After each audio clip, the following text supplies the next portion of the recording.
Hi there, I am Don. And hi, I'm Cindy. Welcome to Pearls of Liberty, August 24th, 2013. And this It's the week, Don and Cindy Show. this week we want to kind of step outside the news a little bit and look closely at one topic.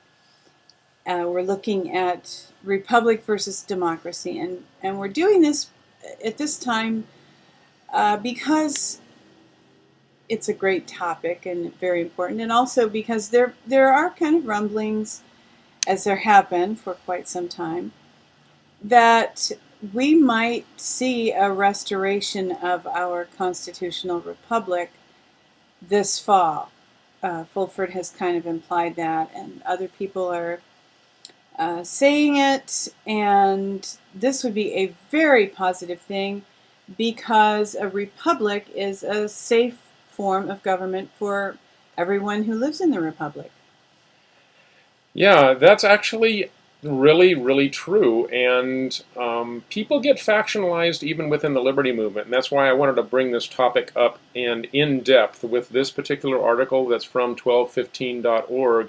And a lot of us who've been around for a while and have been a part of various different republic movements think we understand it. But until we read this stuff and redigest it, we don't fully realize the impact. And we can give lip service to the ideas that in a republic the sovereignty lies with the individual, and in a democracy the sovereignty lies with the group, and that's the foundation of this article. And most people would say, yeah, that's true, but what does that really mean, and what do we really want in terms of a republic, and what are laws really like? What is a law in a republic, and how is that different from a democracy? And it gives a great example here of 51% passing a law, and then what happens in a republic versus a democracy. In a democracy, there's enforcement of the will of the 51% that voted money out of everybody's pockets, and you have to pay it. Now, a lot of people, myself included, until I really digested and thought about this, thought that, well, in a republic, if that happens, that means that that means one, either of two things. That means that you have to go along with it, or that's an unconstitutional law, that you can't do that the law has to be struck down.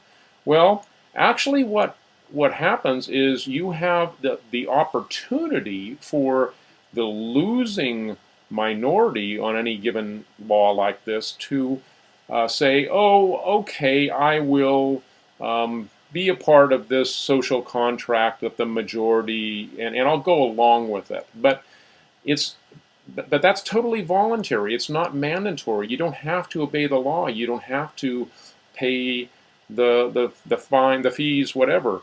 And that is the only way it can be if the sovereignty really does lie with the individual.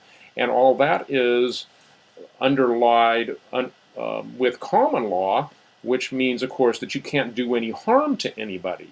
So this is not anarchy, where you can do harm to anybody. And even true anarchists, and there's a growing number of anarchists in the liberty movement that understand common law and understand anarchy, the absence of government, to still agree with the non-aggression principle of doing no harm. They would actually, under a republic, be able to live exactly the same way. They just need to stand on their rights. So I think a deep understanding of what Republican form of government really is would really help to unify liberty people, and I highly, highly recommend reading this page on 1215.org, because you stand on this, you're standing on bedrock. This is really, really good stuff. So, according to what is written here, the majority has advisory powers in a republic. But because each individual is equally sovereign in a republic, each individual is free to reject the advice of the majority. So all law that's not common law is advisory, and the sovereign can choose to accept the advice or not accept the advice.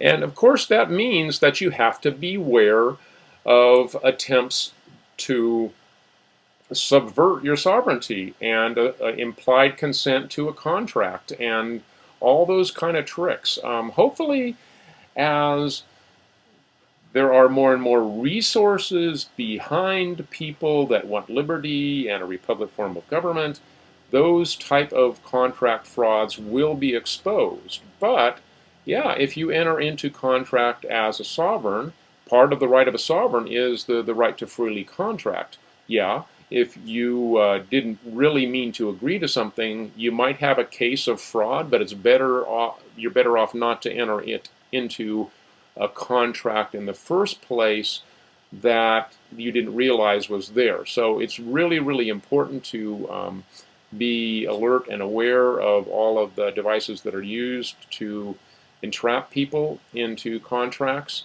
So this doesn't mean that personal responsibility is any less. It's much, much greater. But liberty is much, much greater. And the two go together. So I'm saying to all liberty people, people that want to return to what America was supposed to be about, to read this article and really digest it because it's profound. I'm curious because this references sovereigns. Does the 14th Amendment, as it stands, and as the Constitution stands, does that cancel this reality out as far as our constitutional republic? It doesn't cancel it out per se, but this is the huge example of what I was just talking about contract fraud.